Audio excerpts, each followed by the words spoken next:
All right, so good morning, everyone. Here's our agenda for today.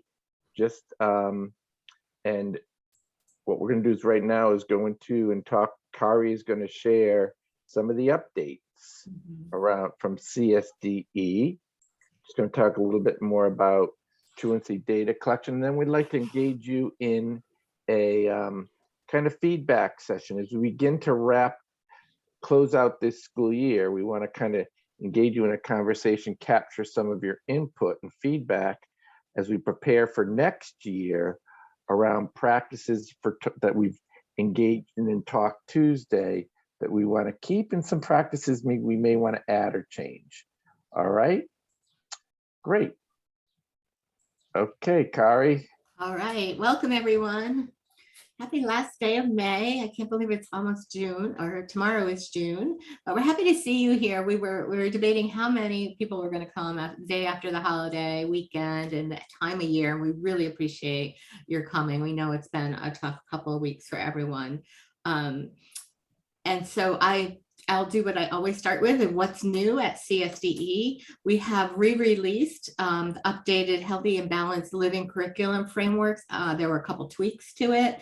So you can link on that and see what's new with the Healthy and Balanced Living Curriculum.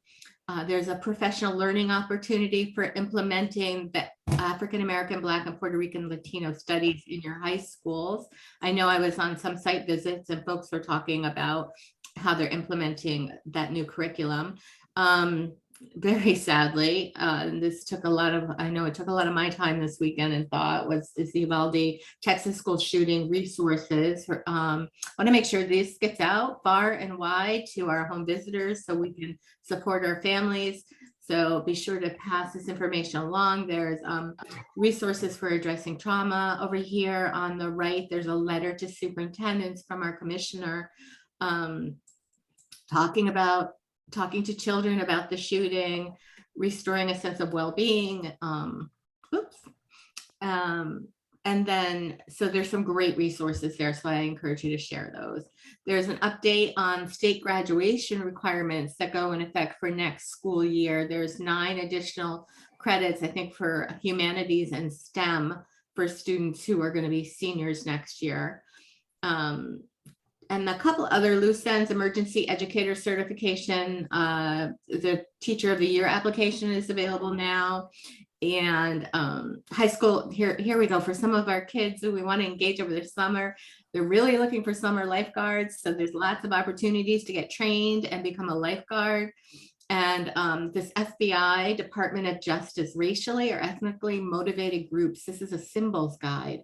And I opened this up and it shows you all the hate symbols so that you can familiarize yourself with them in case they come across in any of your work. Next slide, please. Okay, so today I wanted to talk about truancy. It's not my favorite topic because I like to look at the bigger picture, which is chronic absence, and that is chronic absence includes all absences. It's defined as missing 10% or more of all absences in the school period. But we need to talk about truancy because for the first time, the June collection, when we collect our attendance data, will also include student level truancy data. This has been in guidance that was provided to PSIS coordinators, but we're getting a lot of questions. And I was kind of surprised because we've covered this from a program side of things quite a bit, but for the first time, our PSIS coordinators are now looking at truancy and having to write code on reporting it to the State Department of Education. So this is the code.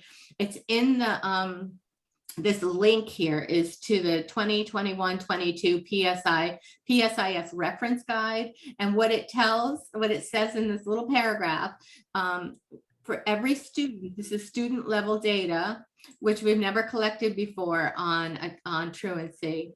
There's to write a yes or a no for each student. So an entry in this field is mandatory for every student. So they should indicate yes for a student age 5 to 18 inclusive who's enrolled in a public or private school and has 4 unexcused absences from school in any 1 month, 30 calendar day period, or 10 unexcused absences from school in any school year. Truant is defined in section 10-198A of the Connecticut General Statutes. So there were a lot of questions that I just wanted to go through. Steve, next slide, please. So I wanted to kind of tease out this definition with you and make sure everyone's on the same page. The legislation, the state law 10-198A is the truancy statute, requires school districts and schools to have specific policies and procedures regarding students who are truant. So above and beyond determining this, there are certain things that are required for schools and school districts to do for students who have 4 unexcused absences from school in a month or 10 unexcused absences in 1 year. If a student becomes truant, their school is required to have a meeting with a student's parent, guardian with 10 school days. In this meeting, the school should work with the student and guardian to help the students return to school. Schools should also work with community agencies providing child and family services to address the students' barriers to coming to school. So within 10 days of 4 unexcused in a month or 10 unexcused in a day, there should be a meeting with the family. With our partners at the state level, when we changed the law a few years ago so that there were no longer FWISN, the Family with Service Needs referrals to student court for truant, there was a system designed called the Youth Service Bureau Referral for Truancy and Defiance of Schools Rules. There's a form that was developed and a guide for the form, and that's to be used, can be used, it's not required, can be used and partnership with your Youth Service Bureau or another community agency, community serving agency in your town or district or region. So I don't know if any of your districts have this. I'm looking at, I see Tyrone Elliott. I know Molly Durand is here. I know this is something that RISAP has worked with districts on. I know Stanford Youth Services is working with Stanford Public Schools on this. I just wanted to get these resources in front of you. If you have any questions, raise your hand and I'll answer questions when we get to the end of these slides. But I want to make sure that people know what a truant is, what the definition of truant is, and also where to find these resources. Next slide, please. And Kari, I dropped the PDF of today's presentation in the chat. Excellent. Excellent. Thank you. If you have trouble with that, we'll be sending it out and also posting it on the Talk Tuesday webpage.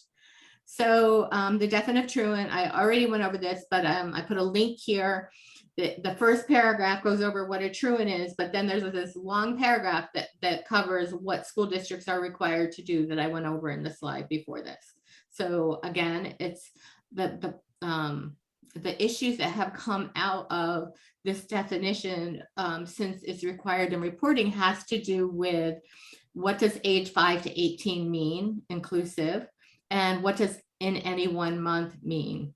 What does 4 unexcused absences in any 1 month? So we've had to get some legal guidance on in any 1 month. And if you've been doing this for a while, you know we've been talking about that for years, since 2018 when the guidance came out for the referral to Youth Service Bureau. So next slide, please. A definition of 1 month. Now keep in mind, there's somebody in your district who's going to have to report this in June, your June report. And may have been, we had a call last week with all PSIS coordinators. We've had lots of emails. So I think that the program support side of the house can be really helpful to the data side of the house. So the definition of any 1 month for the purposes of determining truancy under the statute 10-198A, it's been determined school district would not use specific months named in a calendar. Rather, the school district would use a period of time. For example, if a student had unexcused absences on October 6th, 13th, and 21st, and November 5th, the student would have 4 unexcused absences in a month. That is the period of time from October 6th to November 30th. In some terms, we say 30 rolling days. It's a defined period of time. It's not a calendar month. So, the unexcused absences can cross over into 2 months. And one of the things that I use to kind of, and that just justify or give an example of that definition, this is in the best interest of our children. It may not be in the best interest of how to write code for data collection, right? And so if you have a student who is absent the last 2 days in October and the first 2 days in November, you could have 2 situations. If you were looking at the calendar month, you would say that student's not truant, right? Because he only had 2 in October, he only had 2 in November. But if you were looking at that period of time, that student would be truant. So we want to be equitable for everyone. And so it is that period of time, not the calendar, not the specific month named in the calendar. Next slide, please. With Kendra Shakir in our performance office, and I spent a lot of time responding to emails about this from the data side of the house. So ages 5 through 18 inclusive. So we've received many questions regarding student level truancy. The reporting of truancy at the student level is not required for pre-kindergarten students. Pre-K students, the districts, if you're asked by your district, you do not have to report truancy for any student who's in pre-K.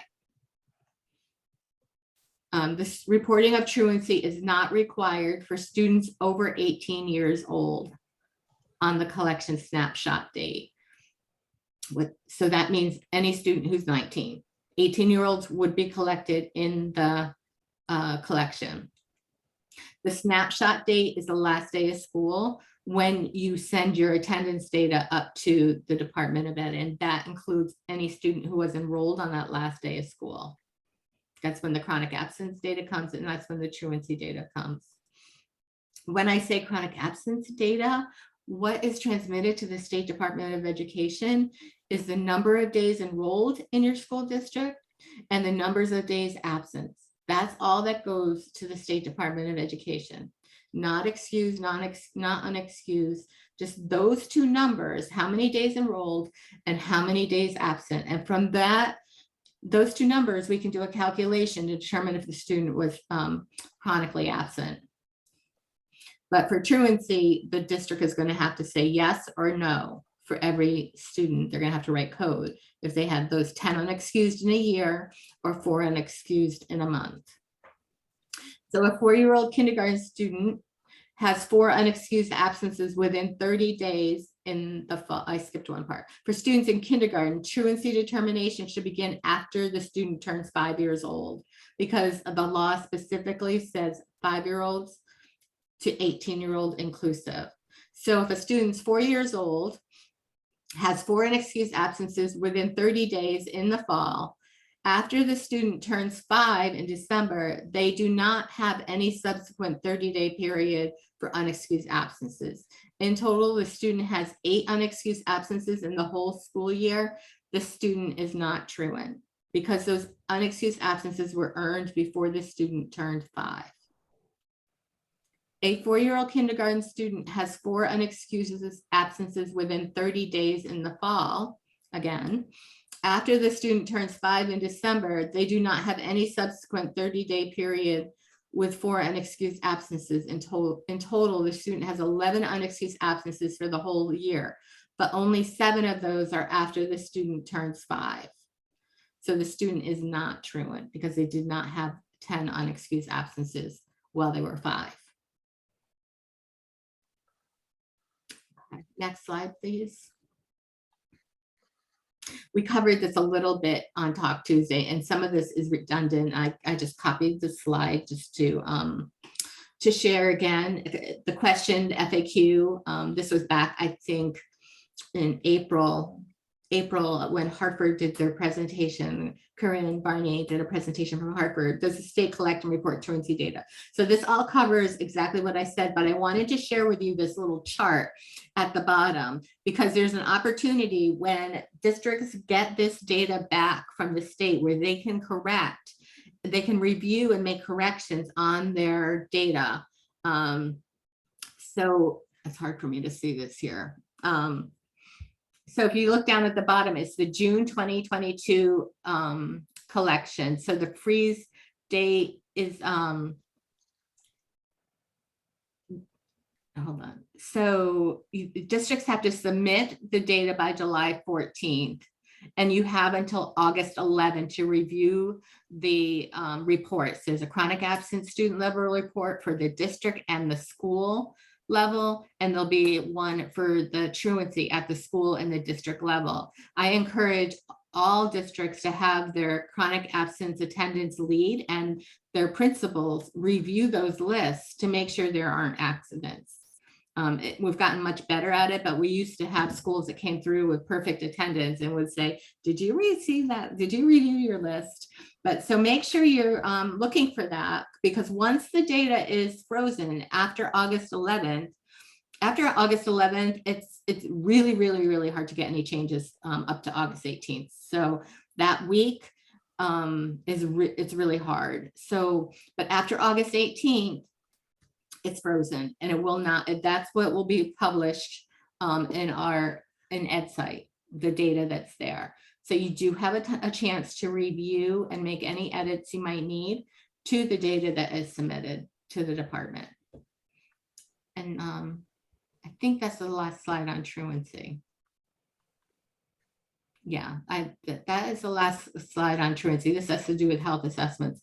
So Steve, do you want to take down the slides? And I just want to see if there's any questions, because this is really important. And I want to make sure on the program side, we're clear, and that maybe touch base with your PSIS side to make sure we're all talking the same language around what is truant. Are there any questions? You can use the raise your hand under the reactions section, and I'll be quiet for a minute.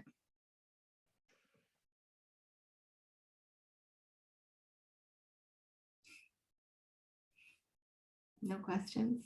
Everyone was clear about what a month means. So it's really, this side of the house gets it. We got it.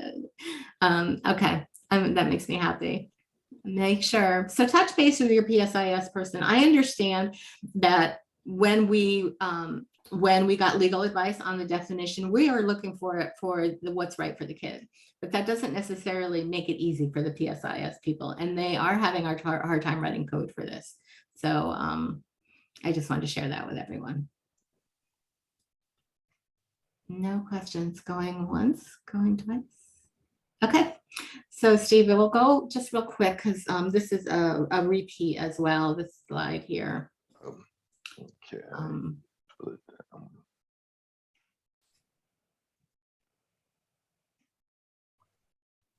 Okay, so I just want to go over when you're enrolling students. There you go.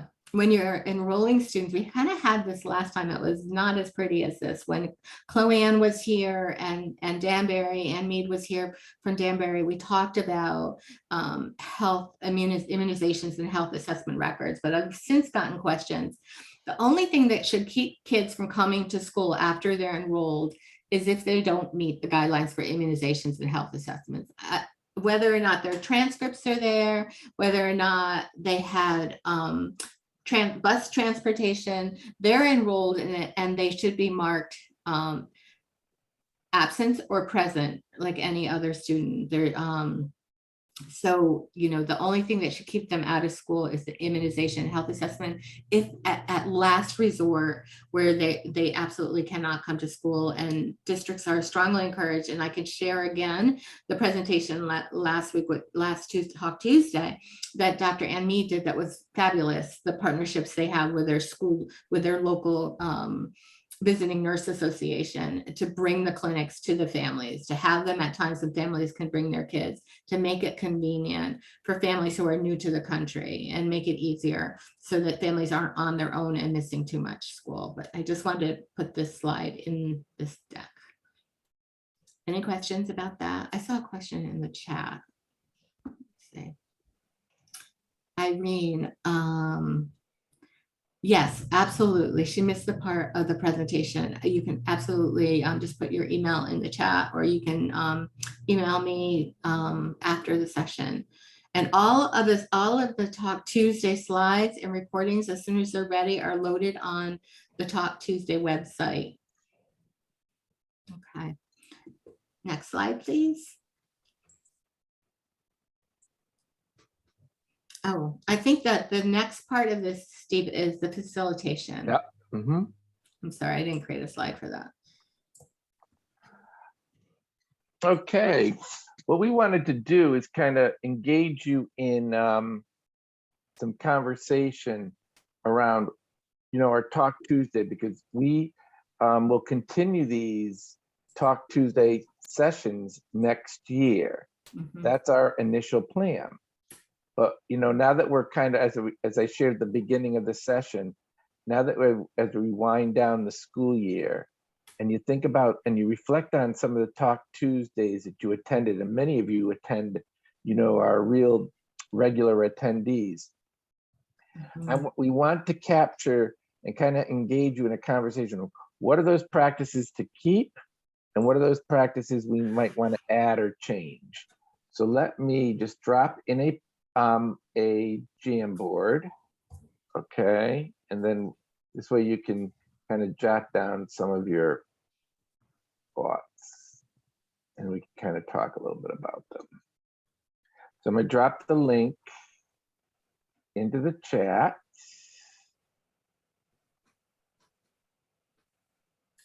Okay. Steve, do we want to talk about the community of practice as well in this context, or do we want to just stick to Talk Tuesday? Well, we could do both. Yeah, because I don't know about everyone. I just Talk Tuesdays are specifically for a targeted audience, which are our opportunity districts, our LEAP districts, our charter schools, and our Commissioners Network schools. And that's a pretty big audience right there. And we get more people on Talk Tuesday than we generally do on the COP. Now, the COP is for all districts. We have a distribution list for attendance leads for just about all districts. So sometimes they can be a little redundant from Talk Tuesday because there's a different set of people who come to them. But I'm not sure if we should, I'm not sure how people feel about if someone said to me, if you could only do one, which one would you do? And I said, Talk Tuesday. But I could open up Talk Tuesday to more people, right? And so it would be interesting to me if you find COP helpful as well. All right, I dropped the Google Jamboard link into the chat, everyone. And then I'm going to share our screen.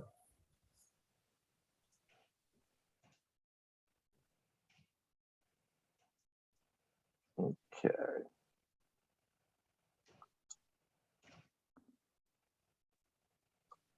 Everybody see that in the chat. So we want to just, great. Sorry, that was my partner here.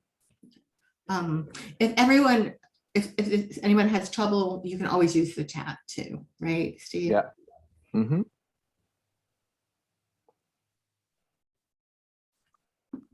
So examples of, so this is just for Talk Tuesday. You want to keep up, we'll just keep this the way it is. State updates, great. Just think about adding if there's anything we need to add.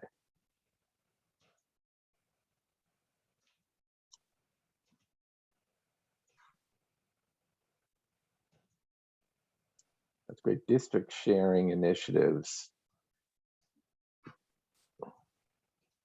to address absenteeism, great.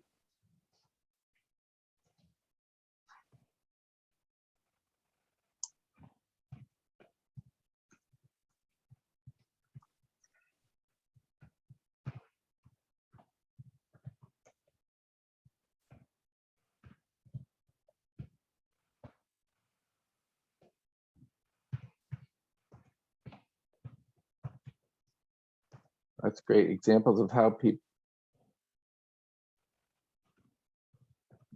Okay.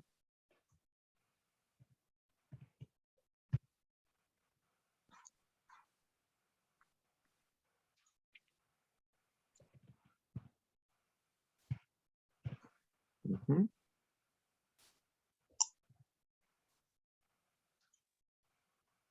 Kari, these are great because these are great for our meeting tomorrow. Yes, Steve and I are meeting tomorrow to talk about Talk Tuesday. Do you think that be interesting about the schedule? Do you think Talk Tuesday every other Tuesday is too much? It's just right. It was I see Carly on my screen. Carly, I remember back in 2 years ago when we started Talk Tuesday, it was really just 8 districts who had participated in the original PLN with Attendance Works. We had 8 opportunity districts that brought teams to the PLN.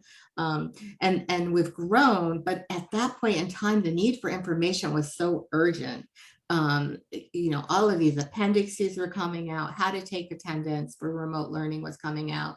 We had DCF come on and talk about when to make referrals and how to understand what families are going through.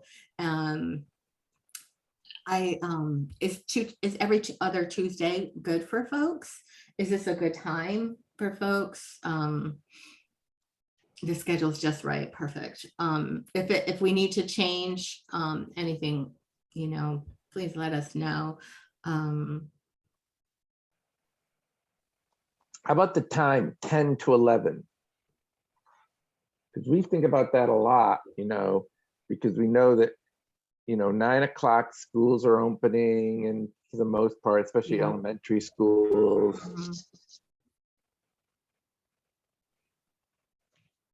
I would love to find a way to learn more. Like, for instance, I go out to districts, or we have LEAP meetings, we have all kinds of meetings, and I hear about things that districts are doing. So we bring them to you. But what if we don't hear about them? Like, I'd love to have people have an opportunity to sign up or tell me they have something to share more.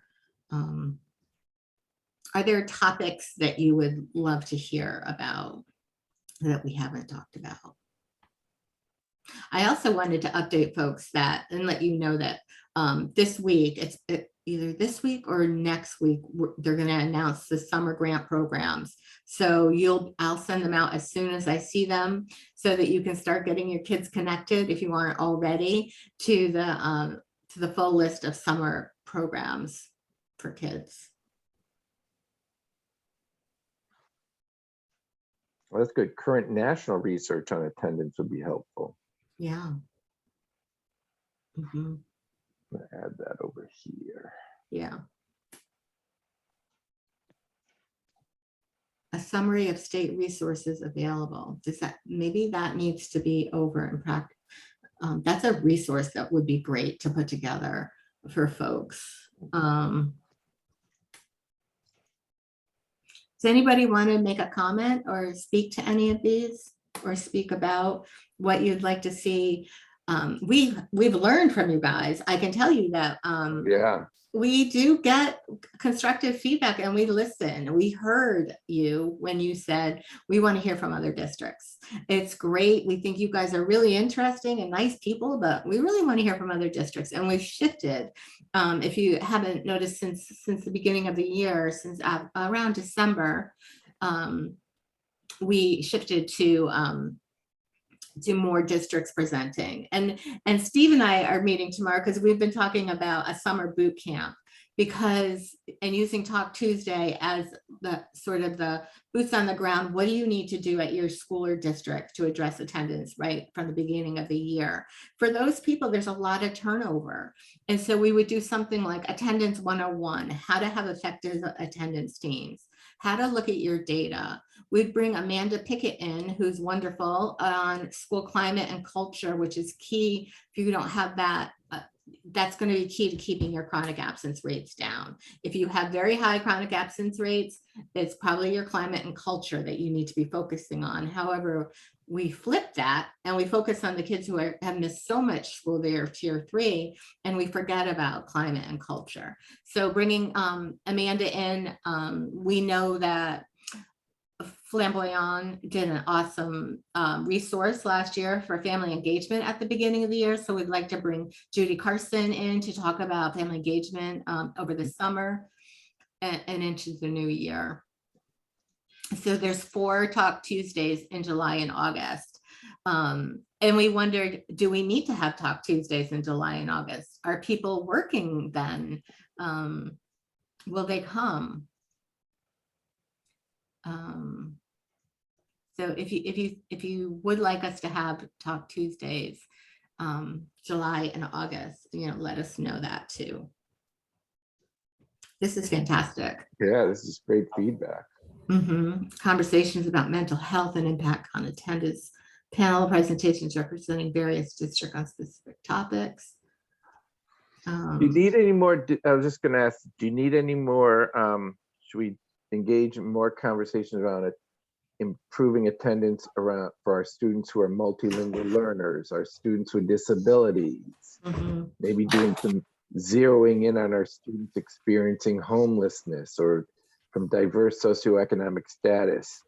Do you think we should just add some of your thoughts on topics around those four groups of students if you think we need to strengthen these sessions? We have a work group here, and on that topic, the work group spoke about understanding the difference between translation and interpreters. And there's a national organization, let me see if I can find it, of education interpreters, National Association of Education Translators and Interpreters. I can put the, and talking more about students who come from culturally diverse families who may not be ELLs, and how to address that cultural diversity. I guess what we were talking about is there is an assumption that only ELLs come from culturally diverse backgrounds. And so that might be something we could dig a little deeper into. We also talked about, and feel free to take off your microphone and, or unmute, and you can respond to any of these, but even looking at the school calendar, for those of you who participated in our PLN with Hetty Chang, they have a great tool for doing a year-round calendar for addressing attendance. If you haven't seen it, it's wonderful. And they have one for a district level and one for a school level. And it is a great summer activity for a district or school attendance team to say, what are we going to do around attendance in August and September? And then when we look at our data in October and November, and we see who are the kids who have missed too much school already, what are we going to do for those kids? Is that when we bring in school-based mentoring? Are those the kids who start to get the home visits right away before they get too far off track? And then what do we do in December and January when we're concerned about the long vacations or the long trips out of country? So that might be something we could address as well. So any other feedback from folks? Go ahead, Mike. Yeah, so I'm surprise. I'm a big fan of Talk Tuesday. And I think it's a really nice convening that is, I feel safe, that I can speak my mind. I think that that's how everybody feels. I do think that we should continue this over the summer. And just like you said, maybe having some boot camps or what you call it. I think what Steve was suggesting, looking at different segments of our community and how attendance impacts them or chronic absenteeism would be good. I think that the truancy stuff, I'm not a big fan of that whole thing. It's just a lot of requirements, and don't give me the test right now because I think I would fail it. I think that this is the group that should be looking at that. I think we need to look at how we can inform legislators on stuff, that they pass these laws and things, and sometimes these things have to be updated. So this convening, I think, could help inform people to make the decisions about policy and legislature. I think the talking about making schools welcoming, I mean, it's all connected to student engagement. So I think that this is basically an important group, and I think we should continue with it. Great. Thank you, Mike. Thank you, Mike. I think there'll be a deeper dive into truancy when we see the data, when the data comes out, and you compare it to chronic absence. What is that going to look like? If a student who misses 4 unexcused absences in a month, or 10 unexcused absences in a year, if that's all they missed, they're not chronically absent. What the issue there is that they're not the parents aren't connected to school, right? And they're not communicating the absences in an acceptable way for families. And it'll be interesting to see the populations of students who have unexcused absence versus excused absence, and looking at some of the demographics of that.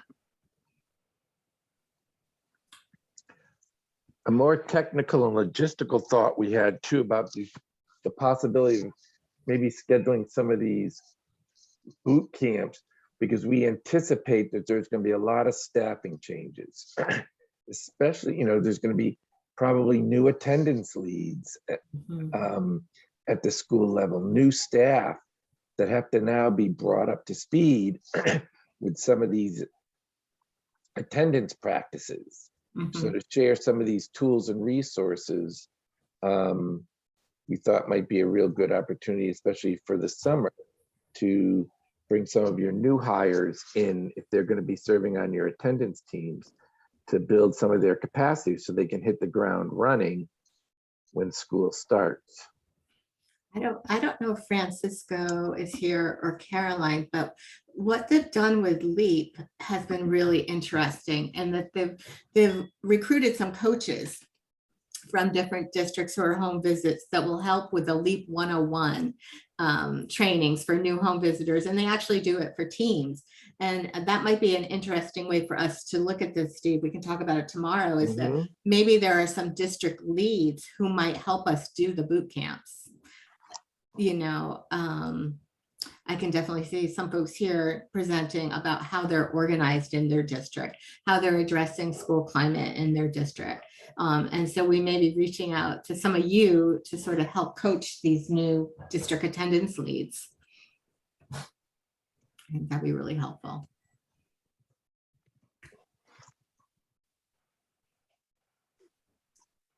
All right. Well, this has been really helpful. I want to just take a moment to give folks an opportunity to share what's on your mind. What are you thinking? So that, we're not, I spend a lot of time, and Steve does as well, wondering how we could help you better. So this has been really helpful, and just want to be quiet for a few minutes and see if anyone else has anything to add.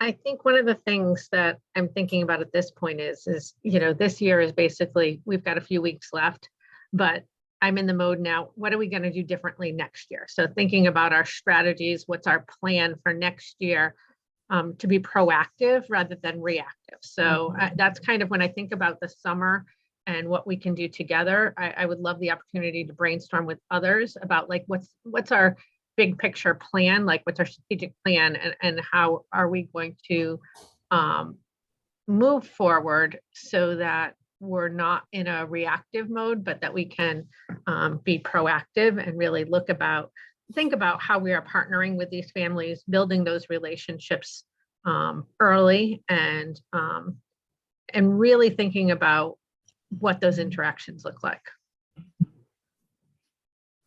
That's really helpful, because you're all developing your own strategic plans, right? And there's lots to be learned from each other, and not recreating the wheel all the time. Thank you, Cynthia. That's really helpful. And I saw Marissa had a comment about LEAP. There's quite a few LEAP districts here. So we are in the We are currently planning LEAP 2.0. There was $7 million in the budget to continue LEAP. There originally had been planned to expand LEAP to other districts. The funding was cut, and so that was not there. We would like to expand to other districts, and that's part of LEAP 2.0 discussion. But the funding that LEAP districts have now, they should work with their RESCs. It goes through the end of September. The new funding will start after that.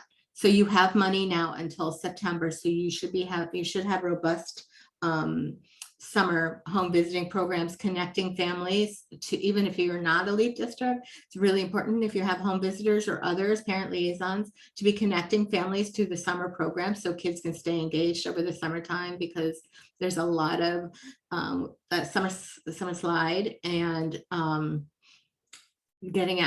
we're just trying to get back into those good habits and practice of going to school every day, and people's sort of assumptions and expectations about school every day has kind of is not as strong as it used to be. And so we need to continue that every day, having something for students to do, that, but over the summer have it be fun and engaging and learning at the same time. So there is funding for the current LEAP grants over the summer, and there will be to continue in the fall. And the rest and I are working on an application for folks, and we're looking at the data. So make sure your data is up to date. Anything else we can do to help? Well, I want to wish everybody just a happy and successful June. It's been a really rough year. I know a lot of us are happy to have it over and start fresh. Restore a restorative summer and start fresh in the fall. We're going to be here June. What's the next one, Steve? June 14th? 14th, right. June 14th is the next Talk Tuesday. We're not going to have a June COP, and we're going to be looking at whether or not to continue COPs over the summer. So I want to thank you all. Unless there's any questions, we can stay on for a few minutes if anyone has any questions they want to ask.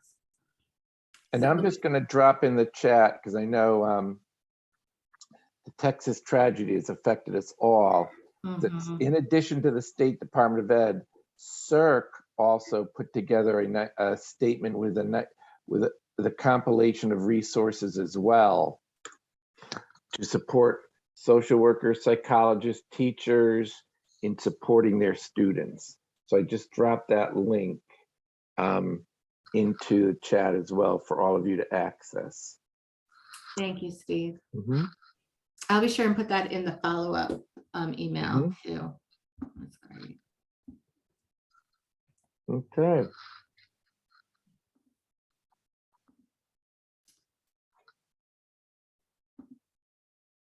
Okay, thank you all. Yeah. I'll stop the recording.